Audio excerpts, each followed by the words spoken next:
Louvado seja Deus. Abra sua Bíblia comigo no livro do profeta Daniel.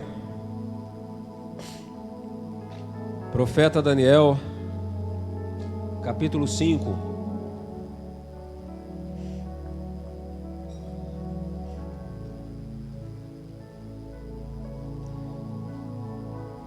Capítulo 5. Nós vamos ler a partir do versículo...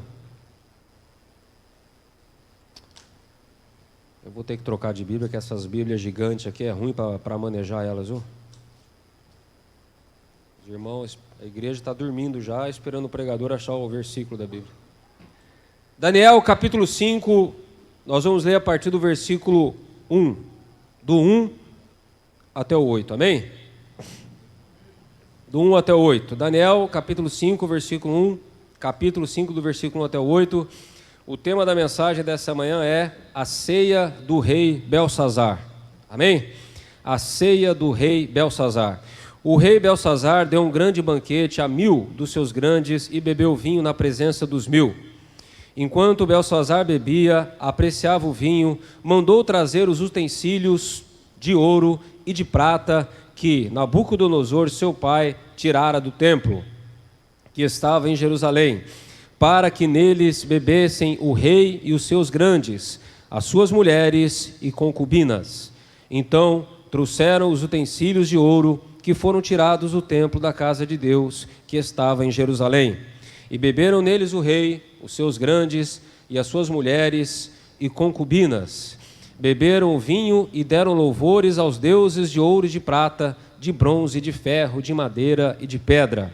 No mesmo instante, apareceram uns dedos de mão de homem e escreviam, de fronte do candeeiro, na caiadura, no reboque, da parede do palácio real, e o rei via os dedos que estavam escrevendo. Então se mudou o semblante do rei, e os seus pensamentos o turbaram, a junta dos seus lombos se relaxaram, e os seus joelhos batiam um no outro. O rei ordenou em voz alta que se introduzissem os encantadores, os caldeus e os feiticeiros. Falou o rei e disse aos sábios da Babilônia: qualquer que ler essa escritura e me declarar a sua interpretação, será vestido de púrpura, trará uma cadeia de ouro ao pescoço e será o terceiro no meu reino. Então entraram todos os sábios do rei, mas não puderam ler a escritura e nem fazer saber o rei a sua interpretação. Amém? Até aí por enquanto. Meus amados, esse texto aqui que nós acabamos de ler narra a história do último rei da Babilônia, do império. Porque logo depois, nessa mesma noite, o império Medo-Persa iria invadir a Babilônia, derrotá-los e assumir o império. O rei Belsazar, ele era neto de Nabucodonosor.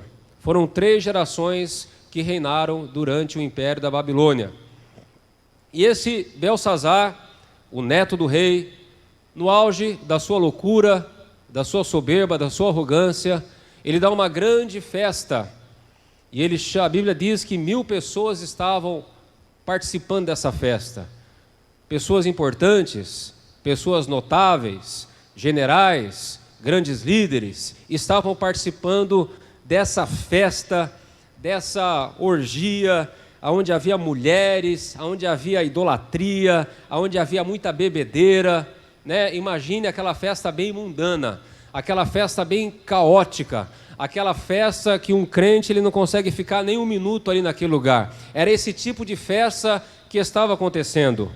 E num determinado momento, esse rei louco, ele ordena que os seus servos tragam ao palácio os utensílios, os vasos, os copos, todos os utensílios que eram usados no templo de Jerusalém, no templo de Salomão.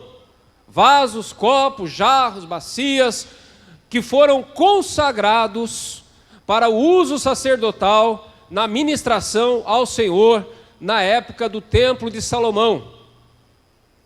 E o rei, ele ordena que os seus servos tragam esses vasos, esses utensílios da casa do Senhor, para que eles utilizassem na festa. Eram copos de ouro, era tudo de ouro, era tudo coisa muito linda. Salomão fez algo assim, tremendamente luxuoso, e consagrou tudo a Deus. E a Bíblia diz que, quando eles começaram a tomar vinho, naqueles copos, aqueles vasos, aqueles jarros, começaram a usar aqueles vasos consagrados ao Senhor naquela festa mundana, a Bíblia diz que imediatamente apareceu como uma mão, uns dedos na parede. Imagina a cena, imagina uma mão aqui, na parede aqui da igreja, escrevendo, e começou a escrever.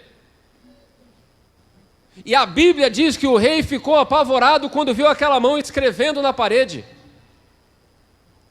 E ele ficou mole, e o seu joelho começou a tremer, seu coração começou a disparar, ele ficou com muito medo. E a escrita que estava na parede, ele não conseguiu entender o que estava escrito. Então ele pegou e chamou os sábios, os feiticeiros, os astrólogos, para que interpretassem a escrita na parede.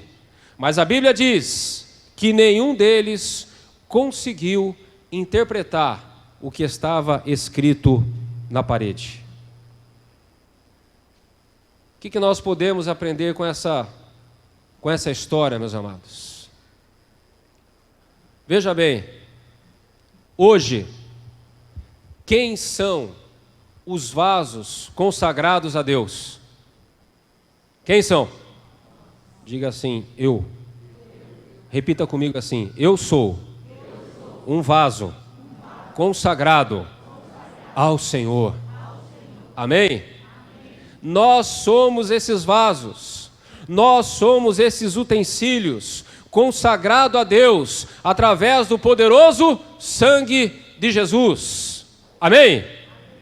Mas assim como Belsazar não teve o cuidado com esses vasos, assim nós também, meus amados. Temos que ter cuidado conosco mesmo, porque nós somos vasos. O nosso corpo é um vaso do Senhor, é consagrado a Deus, e nós temos que entender como que nós devemos interagir, lidar com isso, consagrar o nosso corpo a Deus. Vamos ler alguns textos da Bíblia. Primeiramente, em 1 Coríntios, capítulo 6, versículo 15. 1 Coríntios 6, 15.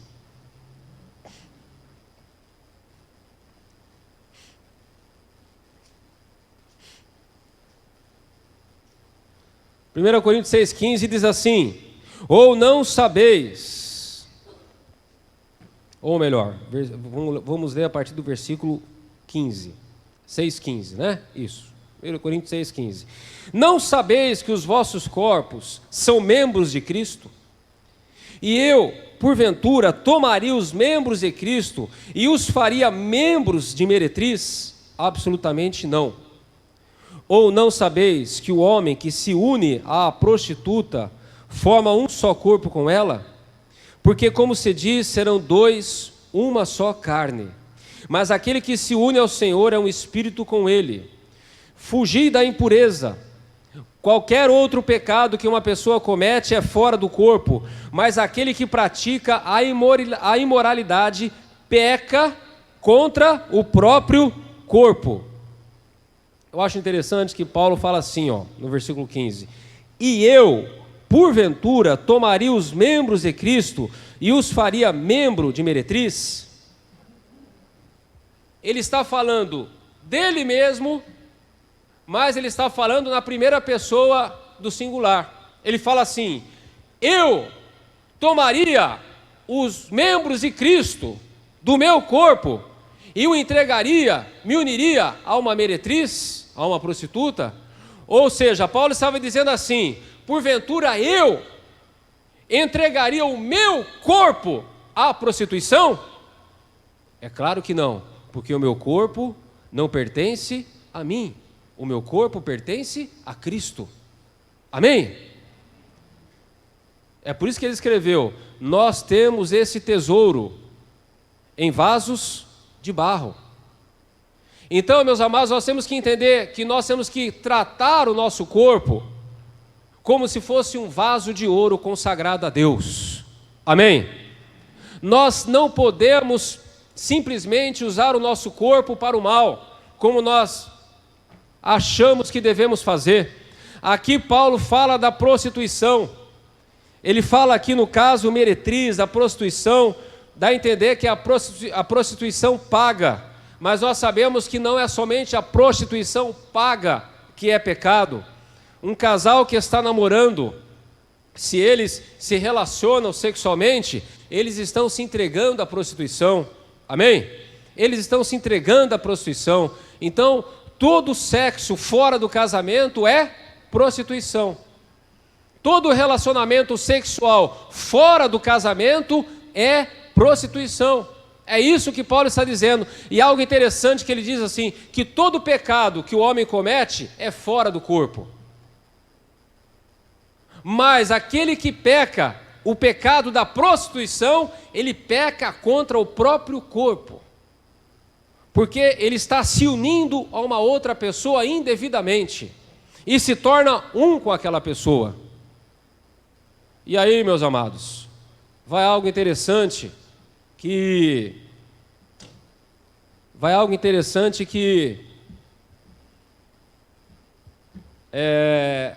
eu não posso comprovar biblicamente, mas ao mesmo tempo eu posso, mas é algo para parar para se pensar. Porque a Bíblia diz que quando nós nos tornamos um com o Senhor, quando nós nos unimos a Deus, nós nos tornamos um com Ele. Amém? Acabamos de ler isso aqui na Bíblia, correto? Agora pare para pensar. À medida que eu me uno a Cristo, eu sou um com Jesus. E à medida que eu sou um com Jesus, eu recebo algo dele para a minha vida, sim ou não? Não é verdade? Eu me uno a Cristo, eu me torno um com Ele, então eu recebo algo da parte dele na minha vida, no meu ser. Agora, por que eu não poderia dizer que aquele que se une a uma prostituta, enfim, a um relacionamento errado, ele se torna um com aquela pessoa naquele momento do ato, e ele também vai receber algo daquela pessoa na vida dele, espiritualmente falando.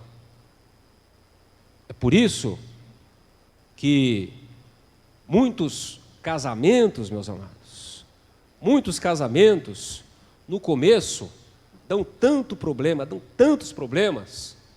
Por quê? Porque antes do casamento, aquela pessoa, ela pecou o pecado da prostituição, se entregou nos relacionamentos sexuais, e às vezes com vários parceiros.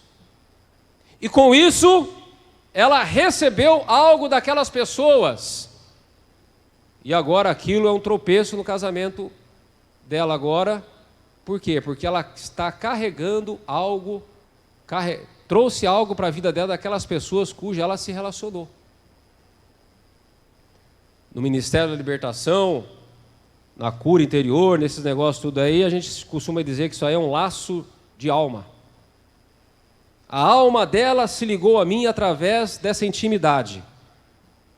E algo de mim ficou na pessoa e algo da pessoa ficou dentro de mim. E às vezes isso é uma interferência maligna que nós temos que quebrar em nome de Jesus. Amém, meus amados? Então, fuja do pecado da prostituição, porque esse corpo não é teu, esse corpo pertence ao Senhor.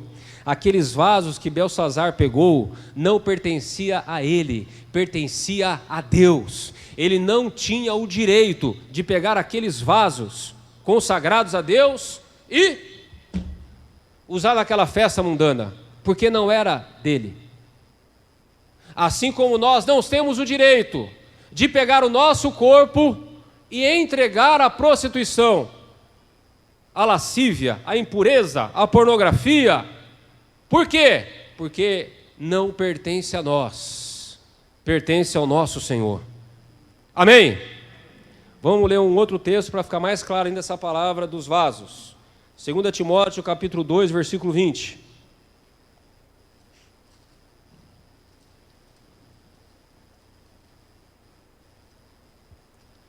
2 Timóteo capítulo 2, versículo 20 diz assim: ora, numa grande casa não há somente vasos de ouro, utensílios de ouro e de prata, há também de madeira e de barro, alguns para honra, outros, porém, para desonra.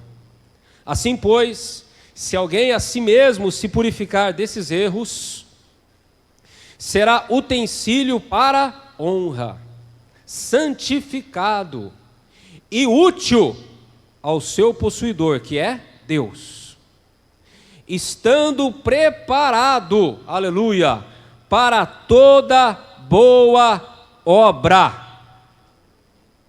Foge das paixões da mocidade, segue a justiça, a fé, o amor, a paz, com os que de coração puro invocam ao Senhor. Amém? Então olha só o texto: numa grande casa não há somente vasos de ouro e de prata, mas também de madeira, de barro, para honra e outros para desonra. Olha só, numa grande casa, vamos imaginar a igreja do Senhor, uma grande casa. Há vasos de ouro, de prata, de ferro, de madeira, certo? Vasos de todo tipo de material. Vasos para honra e outros para desonra. E aí vem aquela pergunta maravilhosa: que tipo de vaso eu tenho sido na casa do Senhor? Eu tenho sido um vaso para honra ou eu tenho sido um vaso para desonra? Através da minha vida, eu tenho glorificado o nome do Senhor, ou através da minha vida eu tenho dado lugar para que as pessoas falem mal do povo de Deus, da igreja de Deus, do evangelho do nosso Senhor? Que tipo de vaso eu sou dentro e fora da igreja? De que material eu sou feito? Será que eu sou de ouro? Será que eu sou de prata? Será que eu sou de madeira? Será que eu sou de barro? E depois Paulo escreve para Timóteo a respeito da santificação. Assim, pois, se alguém em si mesmo se purificar desses erros, será vaso para honra. Quem que é vaso para honra? Aquele que se purifica dos erros. É Santa Ceia, meu irmão, minha irmã. É dia de você colocar a barba de molho, de você parar para pensar no teu relacionamento com Deus. Que tipo de vaso que você é? Aquele que se purificar desses erros será utensílio para a honra, vaso para a honra, santificado e útil ao seu possuidor, estando preparado para toda boa obra. Aquele que se consagra, aquele que se purifica, aquele que se livra dos erros, das falhas, que combate o pecado, a Bíblia diz que este vaso será um vaso de honra, um vaso útil, idôneo para uso do Senhor, para toda boa obra. E aí vem outra pergunta: que tipo de vaso que eu sou? Eu sou aquele vaso que fica acumulando pó na prateleira do reino de Deus? Ou eu sou aquele vaso idôneo, aquele vaso útil, aquele vaso que está sempre nas mãos do Senhor, cheio de água, sendo usado para saciar a sede daqueles que estão perecendo nesse mundo? Eu sou um vaso de enfeite, ou eu sou um vaso nas mãos do Senhor? Eu sou um vaso de prateleira empoeirado, ou eu sou um vaso nas mãos do Senhor? Eu tenho sido usado? Eu tenho sido idôneo? Eu tenho sido útil na obra de Deus? Ou eu estou parado na prateleira celestial?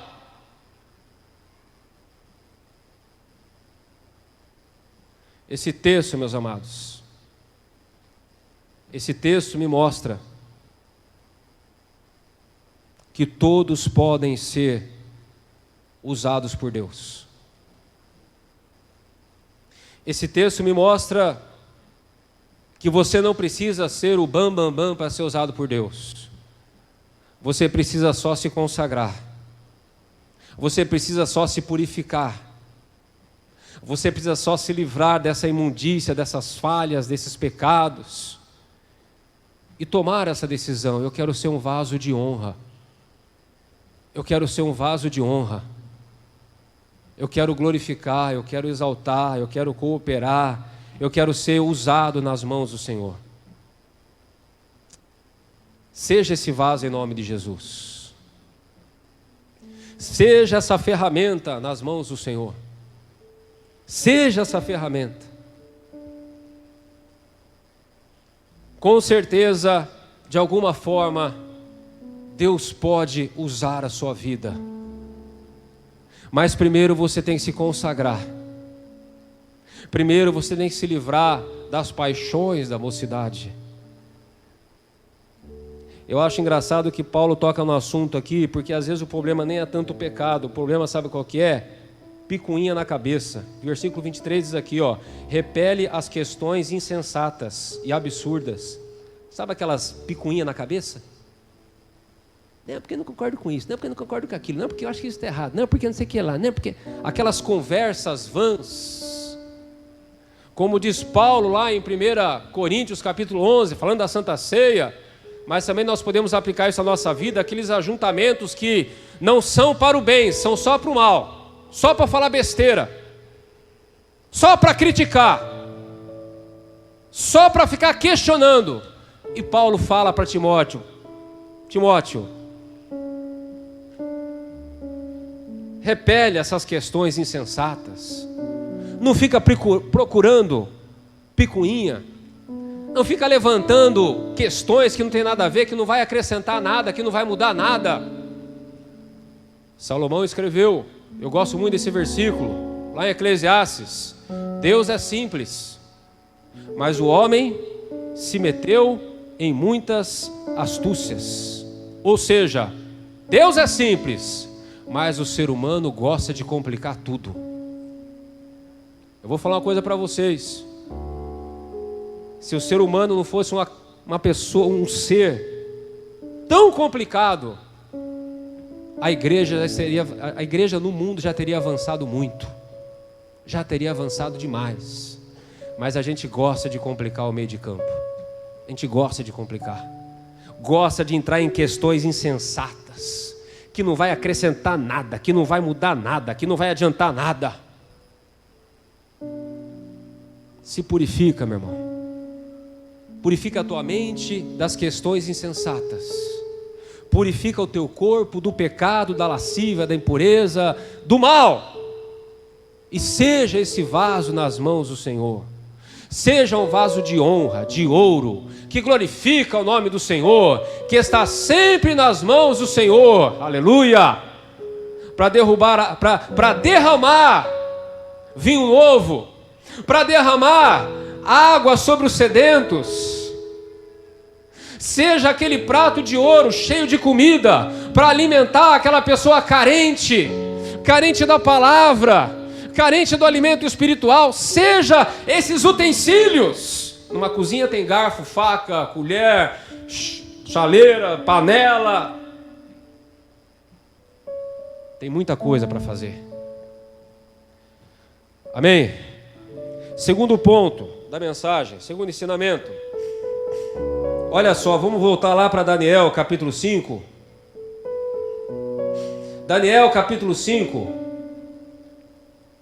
A Bíblia diz que no versículo 7, ou melhor, no versículo 8, que ninguém conseguiu interpretar o que estava escrito na parede.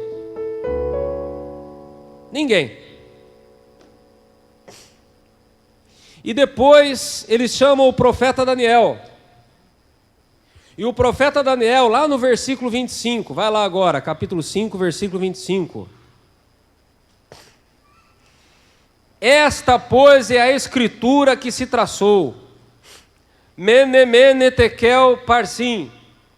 E esta é a interpretação. Mene, contou Deus o teu reino e deu cabo dele. Tekel, pesado foste na balança e achado em falta. Pérez, dividido foi o teu reino e dado aos medos e aos persas. Olha só. O rei não conseguiu entender o que estava escrito na parede. Os astrólogos, os sábios, os feiticeiros não conseguiram entender o que estava escrito na parede. Eles não conseguiram decifrar, eles não conseguiram interpretar. Talvez você diga, pastor, eles não conseguiram, porque eles não eram de Deus. Verdade, concordo contigo. Pastor, eles não conseguiram, porque eles não tinham o Espírito de Deus como tinha o profeta Daniel. Eu concordo contigo. Só que eu vou mostrar para você agora na Bíblia uma igreja que não estava enxergando nada, que não estava entendendo nada, e era uma igreja. Abra sua Bíblia comigo em Apocalipse capítulo 3, do 17 ao 20. A famosa igreja de Laodiceia. Apocalipse 3,17 diz assim, Jesus falando com aquela igreja, Jesus mandando uma carta para aquela igreja, e Jesus fala assim, tu dizes, estou rico e abastado, e não preciso de coisa alguma, e nem sabes, olha lá, e nem sabes que tu és infeliz, miserável, pobre, cego e nu. E Jesus fala, aconselho-te que de mim compres o ouro refinado pelo fogo, para te enriqueceres, vestiduras brancas para te vestires, a fim de que não seja manifesta a vergonha da tua nudez, e colírio para ungires os olhos, a fim de que vejas. Era uma igreja que não enxergava. Era uma igreja cega, uma igreja surda, uma igreja que não estava entendendo a sua pobreza espiritual, porque estava olhando só para a sua riqueza material. E Jesus fala, olha, você não percebe, você não entende que você é infeliz, que você é cego, que você é pobre, que você é nu, que você é um miserável. Não eram só os astrólogos que não conseguiam enxergar o que estava escrito na parede. Muitas vezes a igreja não consegue entender o recado de Deus na parede. Muitas vezes a igreja do Senhor não consegue entender o que Deus está querendo falar com ela. E por que não consegue entender? Porque a igreja está cega, porque a igreja está mergulhada nos prazeres, porque a igreja está mergulhada no dinheiro, porque a igreja está mergulhada nas distrações desse mundo, porque a igreja está mergulhada nos confortos desse mundo, porque a igreja está mergulhada nos prazeres desse mundo. O crente está vivendo dessa forma hoje em dia, e por isso não consegue entender o que está escrito na parede.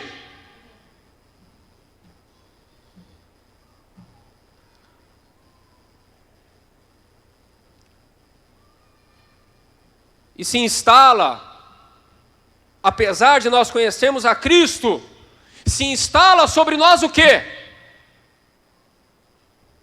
Uma cegueira espiritual. Como já falei em outro culto aqui.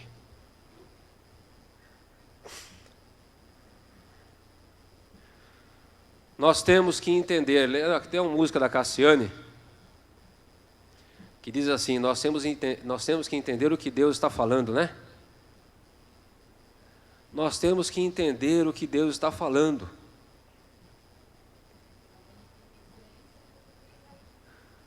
Quando ele fica em silêncio é porque ele está trabalhando. A Ângela vai cantar depois da Santa Ceia.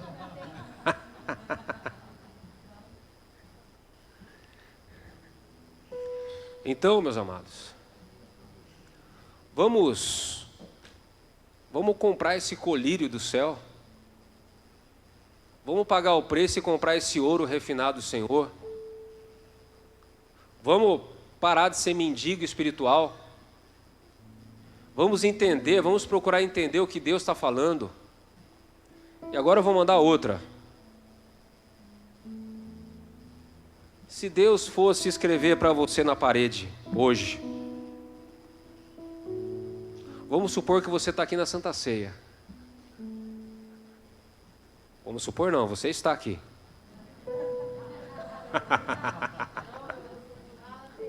E Deus está aqui. Ó. E de repente você olha para esse paredão aqui, ó. E aparece o teu nome ali. Querido irmão de tal. Querido fulano de tal.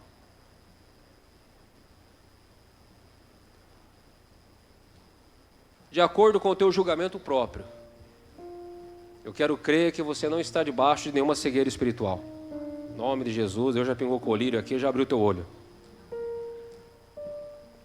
De acordo com o teu próprio julgamento, Paulo escreveu, julgai, pois, o homem a si mesmo, para que não seja julgado por Deus. O que Deus escreveria para você na parede? Hã? O que Deus escreveria para você na parede? Se as mãos do Senhor aparecessem ali, ó. E assim como ele escreveu os 10 mandamentos numa tábua para Moisés, numa pedra, e assim como ele escreveu na parede para o rei Belsazar, o que Jeová escreveria para você hoje, nessa manhã de Santa Ceia, na parede? Qual seria o recado, qual seria a mensagem que Deus escreveria para você na parede?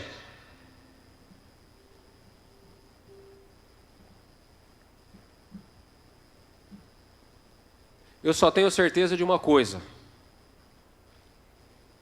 que ele começaria dizendo assim: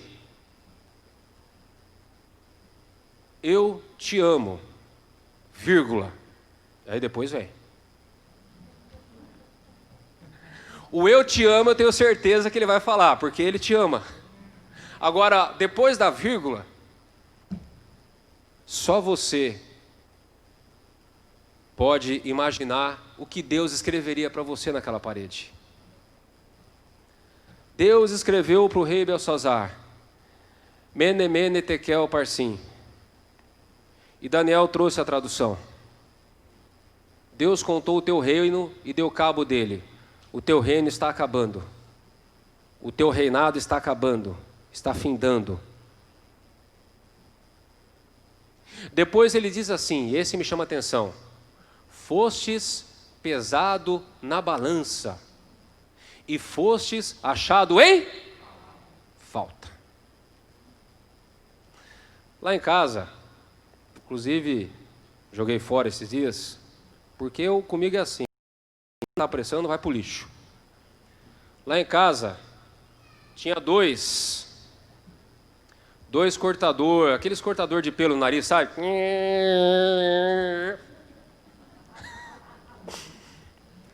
É duro, você vai ficando velho, vai tendo que comprar essas gambiarras aí para poder ficar com uma aparência decente, né? Ou senão fica que nem aqueles irmãos que ficam sentados no culto fazendo assim, ó.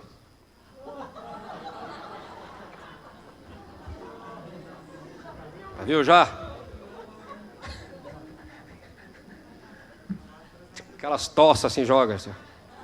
Aí joga no chão branco, aparece dos pelos do nariz do irmão lá. É? Sim. Começa a nascer pelo para tudo que é lado, uma coisa de louco. E aí você tem que comprar aqueles cortadorzinhos de pelo, de nariz, de ovelha. Às vezes a pilha falha. E lá em casa tinha dois desses. Aí, aliás, um eu encontrei, nem sabia que tinha, né? Não sei de onde apareceu aquilo lá. Aí eu encontrei um na caixinha, bonito lá, tal. Aí eu peguei ele assim, eu falei, olha só, um cortador novo aqui e tal. E peguei o outro velho. Aquele outro velho era uma benção. A pilha não funcionava direito. Às vezes chegava assim, fazia aquele... sabe? Dá raiva. Aí eu peguei um e peguei o outro. Peguei os dois. E eu percebi que aquele que... sabe? Eu percebi que aquele era mais leve do que o outro. Falei, nossa, esse aqui é mais pesado. Esse aqui eu acho que é melhor. Esse aqui está muito levinho. Aí eu peguei, eu abri ele, primeiro, já estava com a pilha lá dentro. Falei, glória, né? Tem até uma pilha já aqui. Quando eu liguei ele, parecia um foguete. Falei, nossa, isso aqui vai arrancar até o nariz fora. Senti o poder ali mesmo. Falei, esse aqui é pentecostal. Aí eu comecei, falei, olha, isso aqui é até mais pesado, né? Isso aqui é bom, isso aqui é mais pesado. Sabe aquela... É a mesma coisa você pegar o microfone. Pegar o microfone da Ângela aqui. Né? O microfone da Ângela aqui. Vamos supor que o microfone da Ângela é a marca Cante Mais. Marca Cante Mais. E o meu é da Shure. Só quem domina inglês, alemão, consegue falar direitinho. Shure. O meu é da Shure. E o da Ângela... Aí, ó, nem funciona. O da Ângela é o Cante Mais. Comprou lá no Paraguai. Brincadeira. Lá no Paraguai. Aí você pega o original, Shure. Pega o Cante Mais. Aí você... Ó, esse aqui, ó. Esse aqui é mais pesado, ó. Esse aqui é bom. Esse aqui é o verdadeiro. Esse Cante Mais aqui, ó. Ai, cai, quebra, tem que pagar o microfone para Ângela. Aí esse aqui, ó, levinho, ó. É falso. É mais barato, tem menos componente, tem menos material. É levinho. Vocês estão entendendo o que eu estou querendo dizer? Foste pesado. Agora funcionou, ó, tá? Foste pesado na balança e foste achado em falta. E aí vem crente verdadeiro ou crente falso? Crente Shure ou crente Cante Mais? Foste pesado na balança e foste achado em falta. Meus amados, será que nós temos um peso espiritual? Será que no reino do Espírito nós somos relevantes? Eu vou mostrar uma outra diferença de peso espiritual para vocês agora na Bíblia. Lá em Atos capítulo 16, se eu não me engano, sete filhos do sacerdote chamado Seva. Ele tem 7 filhos exorcistas. 7 filhos exorcistas. E está lá o homem endemoniado. E está lá o homem possuído pelos demônios. E aqueles sete homens exorcistas, eles vão lá e diz para aquele demônio: eu vos esconjuro pelo nome de Jesus Cristo a quem Paulo prega. E aquele demônio fala assim: eu conheço Jesus Cristo. Eu conheço Paulo. Mas vós, quem sois? E a Bíblia diz que o demônio partiu para cima dos 7. E a Bíblia diz que eles saíram nus e feridos e envergonhados. Por quê? Porque eles não eram relevantes no reino do Espírito. Eles não tinham peso espiritual. Eles não eram pessoas capacitadas. Eles não eram pessoas espiritualmente, sabe, que tinham o poder de Deus. Olha, eu conheço Jesus, eu conheço Paulo. São crentes de peso. É relevante no reino, tem poder, eu respeito. Mas você não. Você é levinho. Você é fraquinho. Você é falso. Eu não vou respeitar você não. E partiu para cima deles. Qual é a tua relevância no reino de Deus? Qual é a tua relevância no mundo do Espírito? Qual é o teu peso espiritual? Se nós formos pesado na balança, Deus vai achar falta ou Deus vai achar o peso ideal? Belsazar foi achado em falta. Belsazar foi achado em falta. E aí, meus amados, nós entramos num outro ponto importante da mensagem, último, e se é louvor já pode se levantar. A Bíblia diz que naquela mesma noite, após Belsazar ter recebido a revelação das Escrituras, Ele premiou Daniel, tudo, tal. Mas naquela mesma noite, o palácio dele foi invadido pelo inimigo. E ele foi morto naquela mesma noite e seu império caiu por terra. O último tópico da mensagem, meus amados, é o seguinte: o rei Belsazar, ele tinha um inimigo. Ele fazia parte de um reino, mas ele tinha um inimigo. Nós também fazemos parte de um reino, o reino de Deus, mas nós temos um inimigo. Nós temos um inimigo. E nós temos que vigiar. Nós temos que vigiar. O inimigo, ele quer quebrar o vaso, ele quer roubar, ele quer riscar. Então, meus amados, nós temos que vigiar porque nós temos um inimigo. E o que ele quer roubar de nós? A nossa salvação é o principal. Ele quer roubar o reino de Deus de nós. Ele roubou o reino de Belsazar. Satanás, ele quer roubar o reino de Deus de nós. Ele quer nos arrancar do reino. Ele quer nos derrotar, matar a nossa fé. Então nós temos que vigiar, meus amados. Nós temos que vigiar. Deus escreve para Laodiceia: arrepende-te. Arrepende-te. Jesus sempre vai dizer isso para nós: arrepende-te. Deus sempre vai nos dar uma chance de mudar, de voltar atrás, de nós pingarmos o colírio no olho, de nós sermos vasos de honra, idôneos para o uso do Senhor, preparados para toda boa obra, porque é isso que Deus quer para mim, é isso que Deus quer para você. É como eu disse, se Ele fosse escrever alguma coisa para você na parede, as primeiras palavras seriam: eu te amo, porque Ele nos ama. Amém? Ele nos ama. Então, nessa noite de Santa Ceia, ou melhor, nessa manhã de Santa Ceia, aplique essa palavra no seu coração. Aplique essa palavra no seu coração. Eu trouxe aqui vários argumentos, mas você pode aplicar na sua própria vida e entender o que Deus está falando, entender o que Deus quer fazer na sua vida e através da sua vida fazer você entender que você é precioso, que você é um vaso que custou caro para Deus. E Deus não quer perder você. Deus não quer perder você porque você custou caro para Ele. Sabe aquele vaso caro? Você é esse vaso.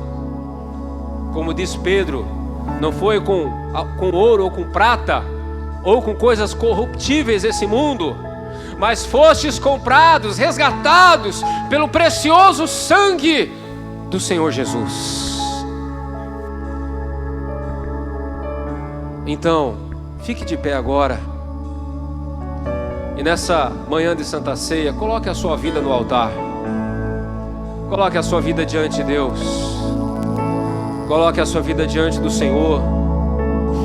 Pare para pensar que tipo de vaso você tem sido. Como você tem usado o seu corpo. De que maneira você tem estado no reino de Deus. Você está nas mãos do Senhor. Você está na prateleira. Você é um vaso limpo. Você é um vaso sujo.